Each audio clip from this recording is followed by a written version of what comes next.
Hello. So my dad was weird. That's putting it really gently. And I have this diary I kept, and I would literally write it as he was talking to me. Like, it immediately went through my brain to my phone. He did question it all the time, but he thought I was just texting someone. He was like, oh, teenagers, you know? So now sometimes I peruse that diary and I just read the craziest shit, and I'm like, oh my god, I can't believe he said that. And I just sat there and was like, Obviously I do feel a little bit bad making fun of someone who he was clearly in a bad mental state, but he was also an incestuous pedophile.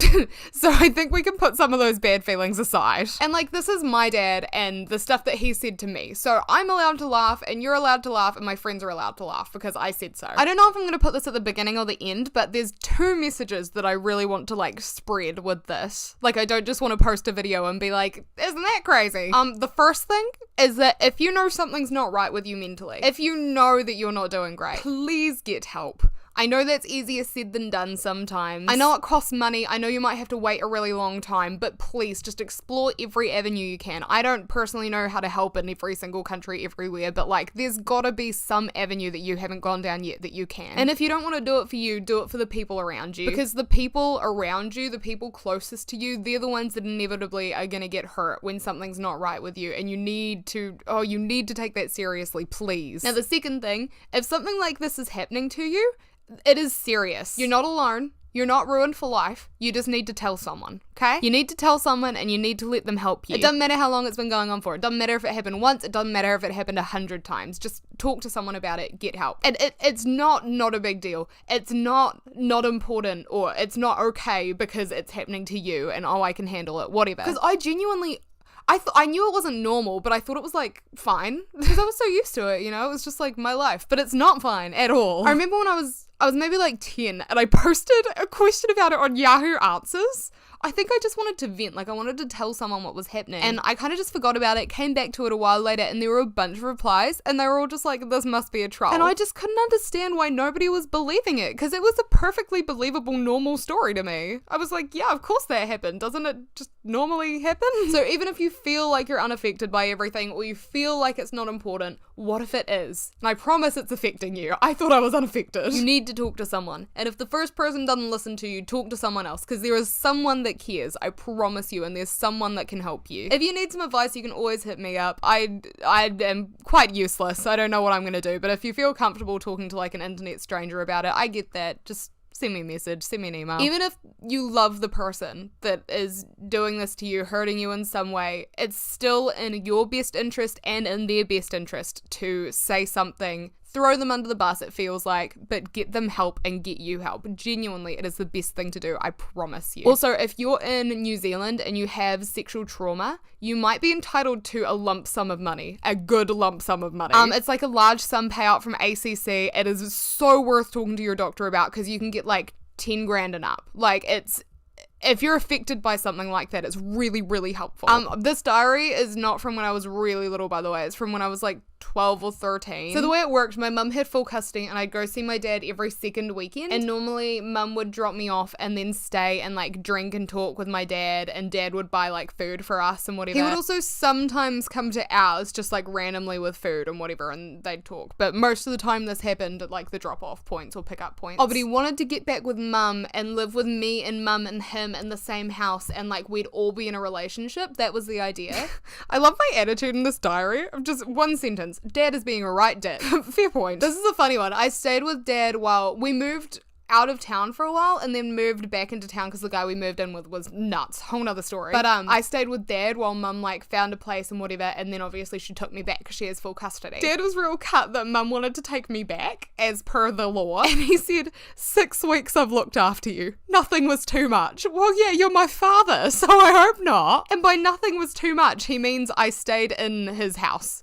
In my room. That's what he did. I don't know what he meant. To 6 weeks I was your father. 6 weeks straight. God, what a hard time in my life. Dad's spiritual belief is apparently you can't have your bed facing the door because that's how they carry you out. Carry you out when? Out to town on a Saturday or like to hell? Which one? Don't worry, they'll get more unhinged. Okay, right, we're about to get into it because Dad just said to Mum, Talia's spiritual. She believes in spirits. Now the spirits, you'll need to know this, they were the ones telling him that we needed to be in a relationship, and by we I mean me and my father. So I don't believe in spirits, but I do believe that my dad was a little cuckoo. He said, you never sit in the same room as me anymore. Don't you want to be in the same room as me?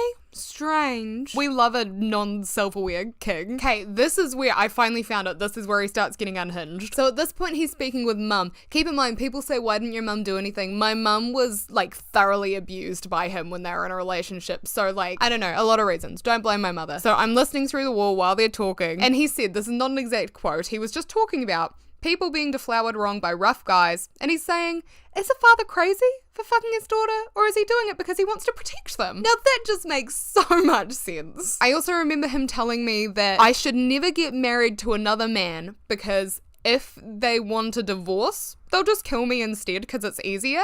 And he would never kill me.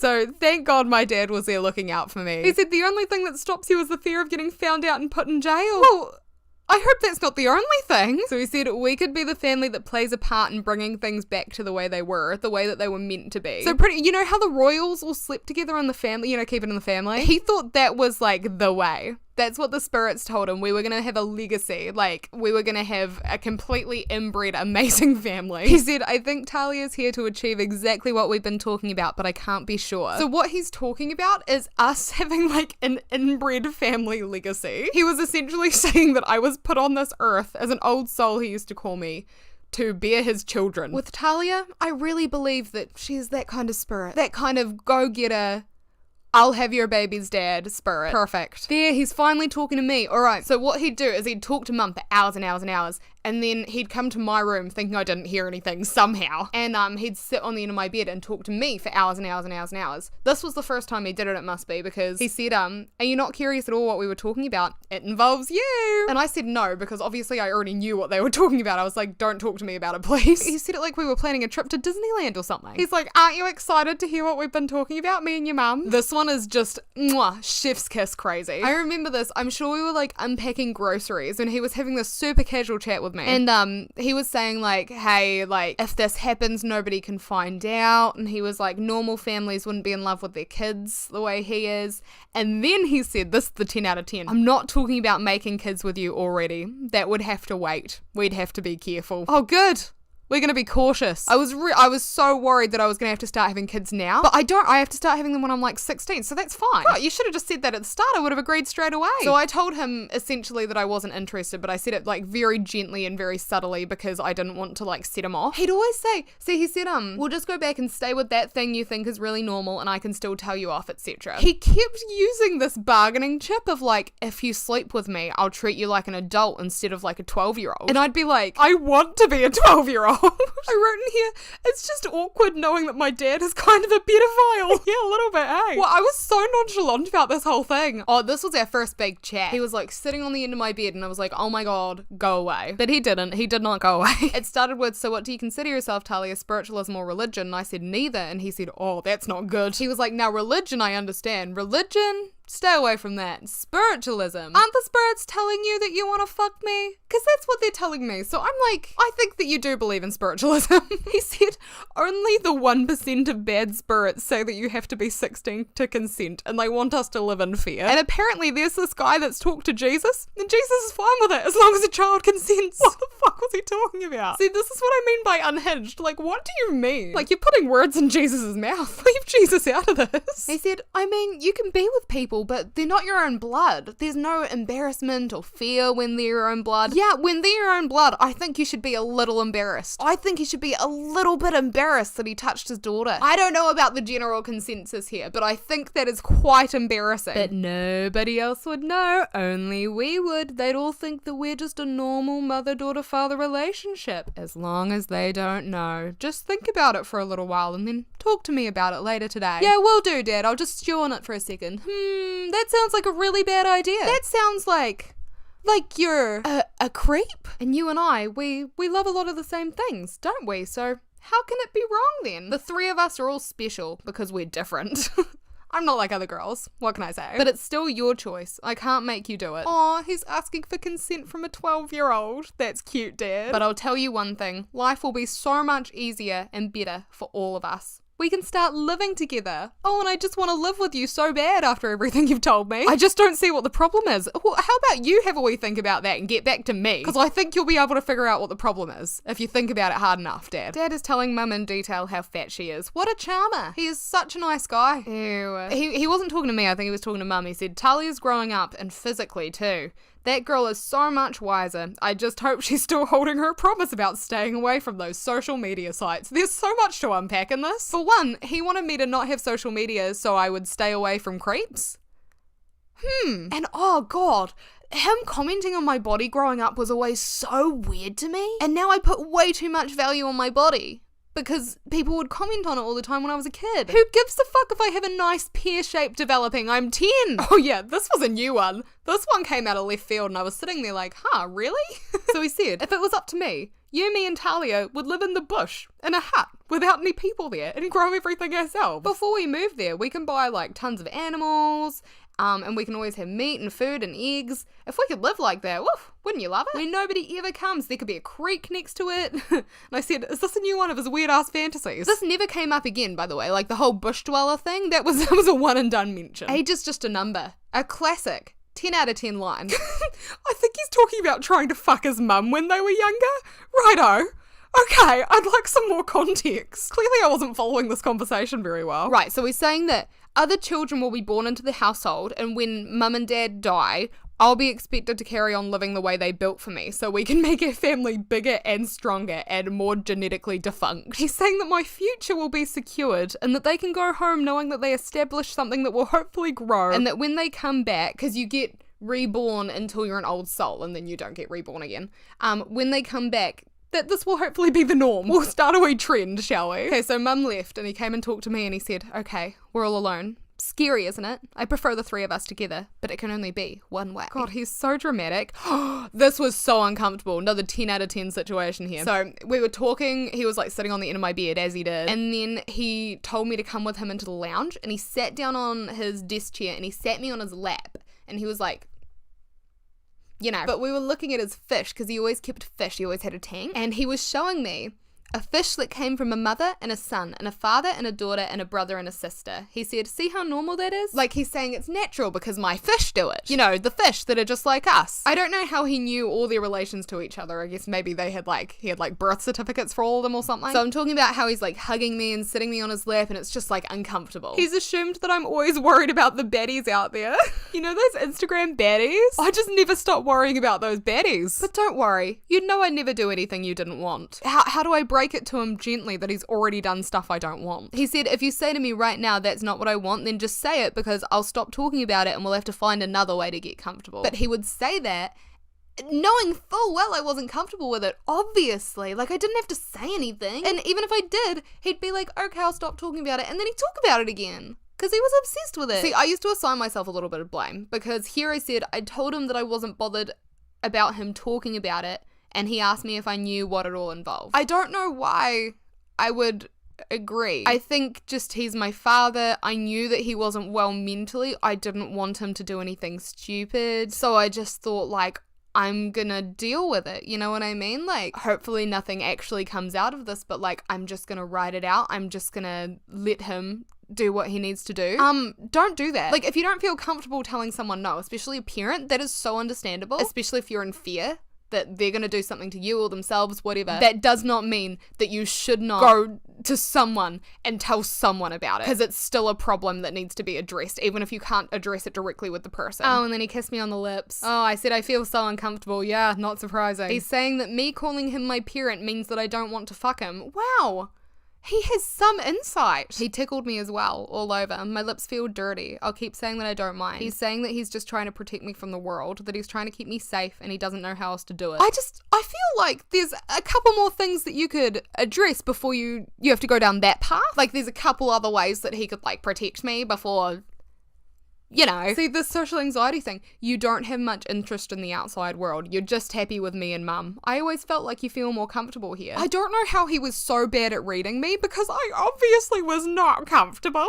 Like, I was not happy at home. And he said that he enjoyed me having social anxiety because somehow that tells him that I only want to be with him and mum. Is that what it's telling you? Not that I'm a disturbed child? I keep saying that I feel neutral. Like, he'd ask me how I feel about it and I wouldn't want to be like, I'm terrified. So I'd just be like, I feel neutral. Like, hoping that he'd get the hint that I meant I'm so deadly uncomfortable. But to be fair, I did feel neutral. I felt very numb. Like, it took me a while to actually start feeling emotions again. I still can't recognize my emotions properly. There's the freeze response, the fight response, the flight response, and the fawn response. And freeze, like, numbs out your emotions, and fawn is also what I did, where, like, I tried not to, like, piss him off. Just because you're feeling numb to something doesn't mean it's not affecting you. It means that it's affecting you so much that you genuinely cannot let yourself feel it. Your brain is like, nope.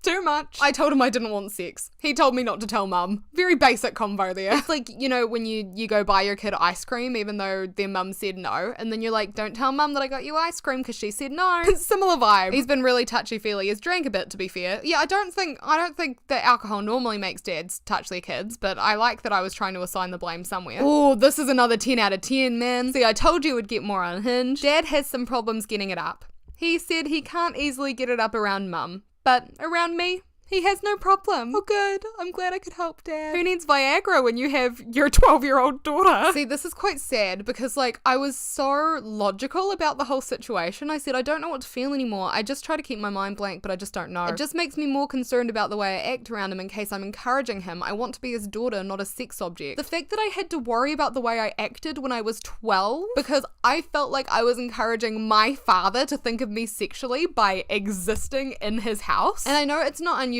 for women to feel this way around, like, men in general, and that's concerning enough, but if you feel that way around your father, something's really wrong. Like, I knew he was crazy. That's the confusing thing. He wasn't manipulating me. I was just feeling so bad for him that I went along with it. Like, it wasn't like he was brainwashing me into thinking it was all right. I was just sitting there like, oh my god, you're actually insane, aren't you? See, I said I knew he wouldn't drop it. This is fucked. I don't want to be equal to my parents. I enjoy being their child. He hugged me in the kitchen and kissed my cheek and said that he wished he could hold me like that forever. I don't remember that. Ew. He talked to mum about how developed I am. I said, I love my dad, but I'm just so fucking done with him. See, this is where he started communicating. Like, he said the spirits were communicating through him. He'd be like, oh, I'm channeling something. Like, it started with my mum. He said, now he's telling my mum that the spirits are telling him that she doesn't understand and that she's still letting the outside world influence her. Okay, at this point, it was such, like, a routine that he would sit on the end of my bed that I would, like, gauge the conversation, feel when mum was about to leave, and then go take a shower. The door didn't have a lock on it, so I was always worried he'd just walk in. But, like, I thought at least if I had the shower running, he wouldn't talk to me. I was wrong. He very happily just talked to me through the door for ages. So he's talking to me through the door at this point. He says, don't you want to be loved? The real love that makes you feel like part of a universe? And I wrote, no, not until I'm older and not by you. I'm lucky enough to be young and cared for right now. I don't want to take that for granted. I want to be a kid while I still can be. I don't think I ever got to be a kid, to be fair. I like that I thought that that was what a childhood was, though. I was like, oh, thank God I'm still a kid and being cared for, and my dad only talks to me maybe twice a week about wanting to fuck me. Dad woke up and I thanked him for saying that he'd get veggie pizza tonight. Straight away, he said I didn't need to thank him, that we're all individual souls and that love is always a thank you enough. Also, he said I chose mum and dad to be my parents for a reason. Good morning, Dad. Just another day in the life. He was talking to mum and he said, as we talk, the spirits fill things in for me and tell me, okay, put this forward, and if you don't understand, I give up on you. And they know that. Dad and the spirits are like, this, dude. I said, I love Dad to death. I just don't think he's 200% up there. Yeah.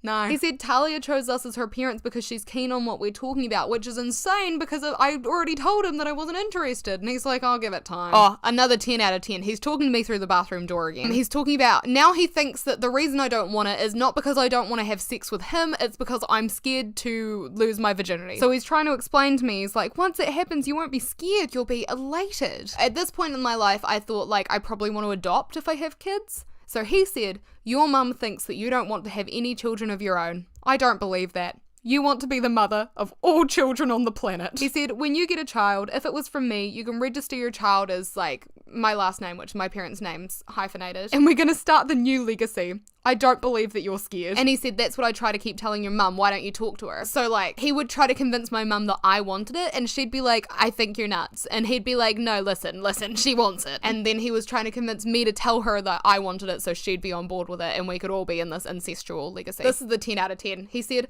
I feel so closed and locked out with you sometimes. I feel like you don't even like me sometimes, and that worries me because I love you like crazy. And I get these weird nightmares. I love you so much that I never want to lose you, and I want you to know that I'm always there for you. And if you live with us and want to feel 14, you can. And you can also feel 61. Age is just a number. He asked if I'd talk to him after my shower, and I said maybe. He keeps saying that it's the only way we can live a better life. He said, what's wrong with it? Do you think I'm ugly? I mean, come on. He's really grasping at straws now, isn't he? He's like, I know what it is. It's not that she doesn't want to have kids with me. She's just worried our kids will come out looking like the Hunchback of Notre Dame because she thinks I'm ugly. He said, would I hurt you? Are you scared of me? Yes.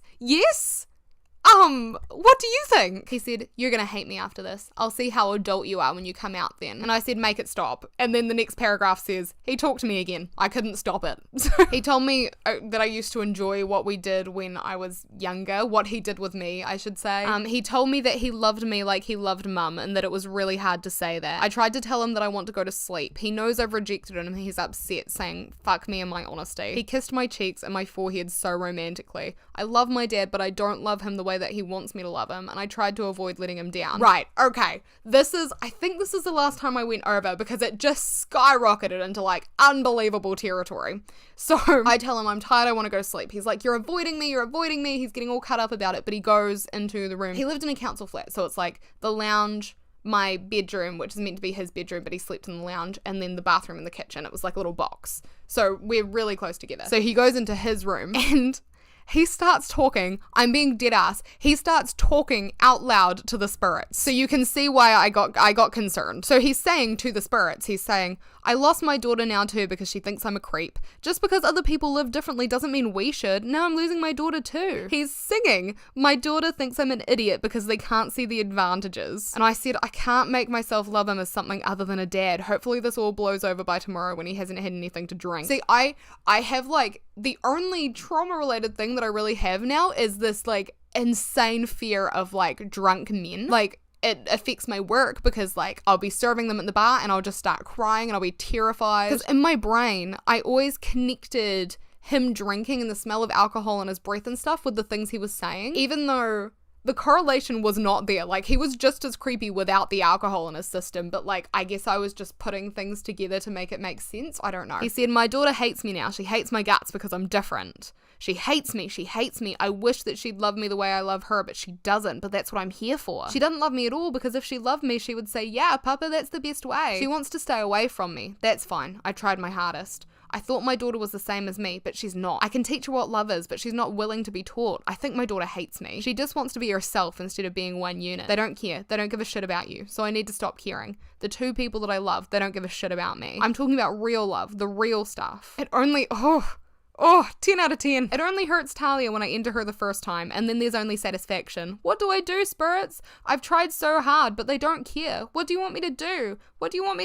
Talia, my daughter, she hates me now, but all I want to do is love her, and I want her to love me, but she doesn't love me, because if she did, she would say, Pup, I'm ready. She doesn't understand me. She thinks it's just about sex. It's not. I can save her from things, but I can't. She doesn't want to save herself. And then he started talking about, like, death, and I was just so disturbed. I came out of my room to, like, get lollies from the kitchen or whatever, but really I was coming out to like distract him from talking to the spirits because I didn't know how to handle it. Like, there were points where I was like, I could jump out the window, I could call the police, but like I didn't know what to do. Like, what do you do in that situation when you're 12 and your dad is talking to the spirits in the room next to you, and then he's like, I'm just gonna kill myself because my daughter doesn't love me? What do you do? But unfortunately I came out of my room to like protect him from himself, and I just threw myself under the bus. So he started talking to me again. He said that he believes I'm ready now, that his love for me is hurting him, and that he really, really wants to make love to me. And I wrote, I don't know how to stop this, I'm scared. He's saying that I want it, but I don't know if I want to say it or not. So he's putting words in my mouth. He's like, I know you want it, but you're just too shy to say. Like, just give me a thumbs up.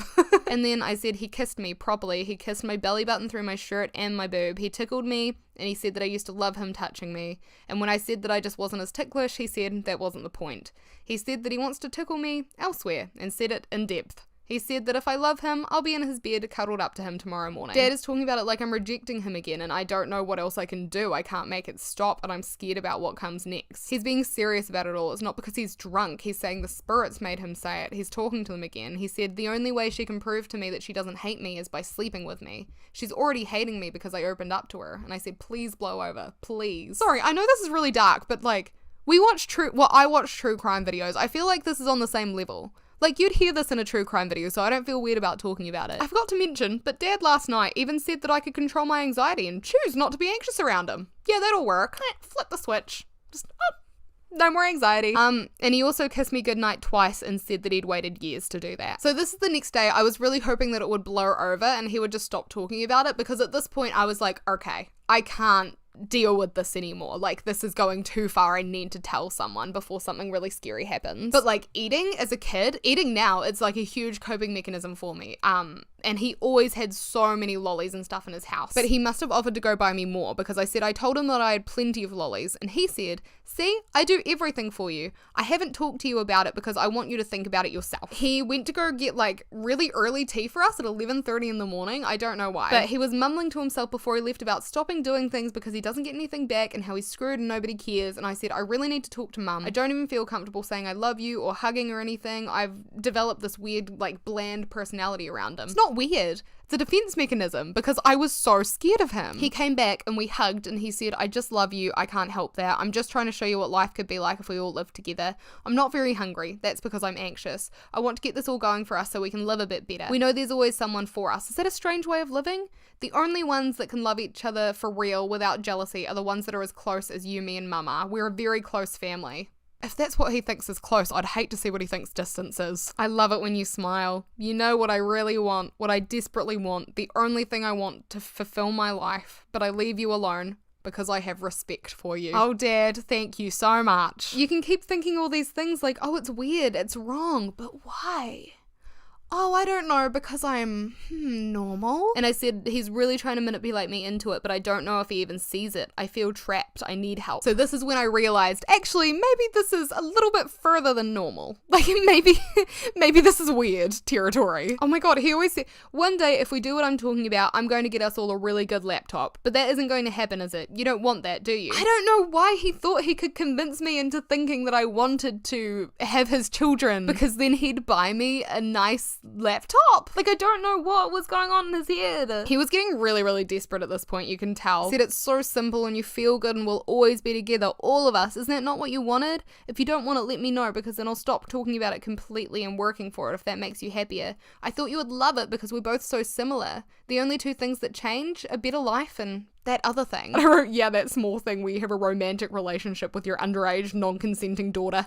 And that was the last time I saw him, because Mum picked me up and I finally told her what happened. And like, she'd always had her suspicions, but she never knew, because she even took me to get examined at the hospital, even though you can't tell whether someone's lost their virginity or not for sure. But she took me to be examined and I wouldn't let it happen and I wouldn't say anything. But as soon as I told her, I'm very lucky, she believed everything I said. She got me involved with counselors and we went to the police. So everything happened as it should have after I said something, which is very comforting to know that. Like, Mum texted him the next weekend I was meant to go over and said Talia's not coming back, and he was like, I already brought food, and he dropped off the food at the door, which was sad. And he would come and like bring me pocket money every single week on the day that he always gave me pocket money, and just leave it on the chair outside and then text me and say like, hey Pumpkin, your money's outside, which always made me feel really bad because I was like, can you just not do that? But the last time I saw him, I think he saw us walking and picked us up maybe and dropped us off at home. Actually, I don't know if we got a ride with him. Mum sent him away. Either way, they had this huge chat outside. Mum, I think, let him come inside to say goodbye to me. I don't remember, but that was the last time I saw him. But he did like work in my neighborhood, so like occasionally I'd be walking my dog and he'd drive past and I'd be like, awkward. But the police were really, really good. So the way it worked, they tried to, because the problem with sexual assault, sexual abuse cases is it's all he said, she said. There's generally no witnesses. So what they asked if I would be comfortable with after my interview, because I had this whole interview with them where I told them what happened, and I also gave them this diary. You know, that was the she said part of it. But then on the he said part of it, he was saying, you know, I'm prone to blackouts. I don't remember doing this, even though he would literally talk to me about it after it happened, and they'd be like, I know you know. Like, it was so frustrating. Either way,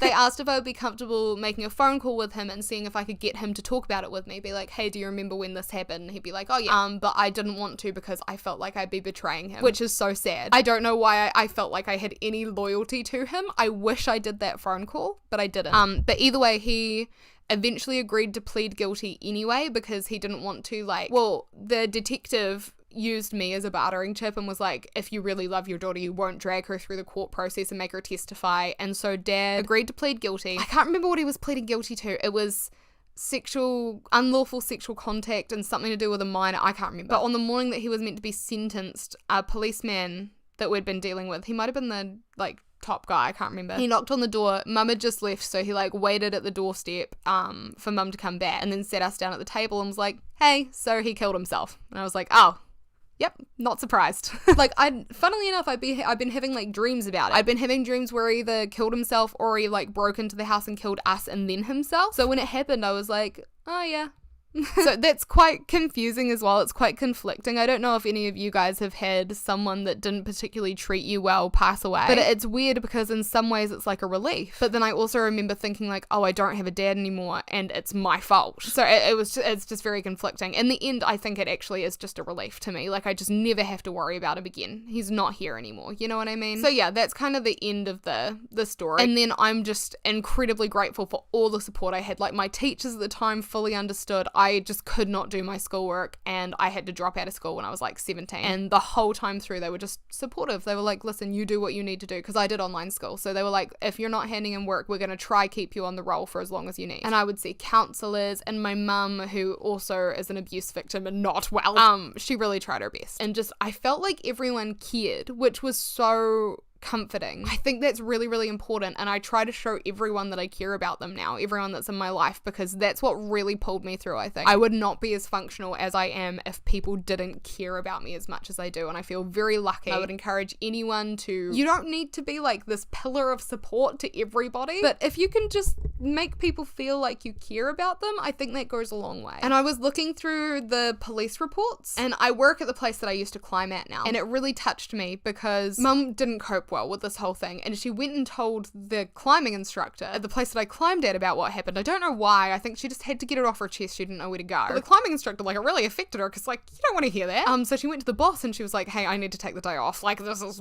fucked. But then the 2AC found out about it and got in contact with the police just to make sure that, like, it was being taken care of. And this girl that he didn't even know, he didn't know me at the time, he heard this story and he was like, I'm going to reach out and I'm going to do the right thing and I'm going to make the authorities aware that this is happening and someone's in danger. And he didn't even know me. It's little things like that that remind me that there are good people in the world, even though my experience as a child was so well, I don't want to say terrible, but it wasn't great. I can still look at things that happened in my childhood and be like, thank God. You know what I mean? I think I'm just kind of rambling now, but I've wanted to share this story for a really long time, like all this stuff that I had written down in my diary. I don't know why. I just want it to be out there. Like, I just want people to see this. I want people to know that this happens. Like, if you see a kid that's struggling, if something seems a little bit off, try to keep an eye on them, try to ask them what's up, try to get them help if you feel like that might be your place, like if that's something you can do. Like, because I was obviously a very troubled child. Like, I was diagnosed with depression and social anxiety, and I was never at school and stuff like that, and like